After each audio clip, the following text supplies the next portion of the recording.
రథసప్తమి నాడు ఆకాశం అంతా నక్షత్రమండలం రథాకారంలో ఉంటుంది. అందుకని దానికి రథసప్తమి అని పేరు. ప్రతి సప్తమి తిథి నాడు సూర్యకాంతి చాలా విశేషంగా ఉంటుంది. అటువంటి సప్తమి తిథి నాడు రథసప్తమి వచ్చినప్పుడు ఆ జిల్లేడాకులు రేగుపళ్ళు తల మీద పెట్టుకుని నమస్కారం చేసి సూర్యుడికి స్నానం చేస్తారు. ఎందుకు అంటే సూర్యబింబంలో ఉండేటటువంటి ప్రాణశక్తిని పుచ్చుకుని జిల్లేడాకు ఇక్కడ ఉండేటటువంటి గోరువెచ్చటి ఆ బ్రహ్మస్థానము నుండి ఆ లోపలికి ప్రసారం చేస్తుంది. దానివల్ల ఎదర వచ్చేటటువంటి విశేషమైనటువంటి వేడిని తట్టుకోవడానికి కావలసిన శక్తి వస్తుంది.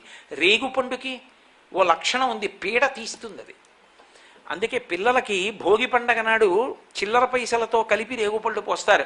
భోగి పీడ పోయింది వాళ్ళకి అని. అంటే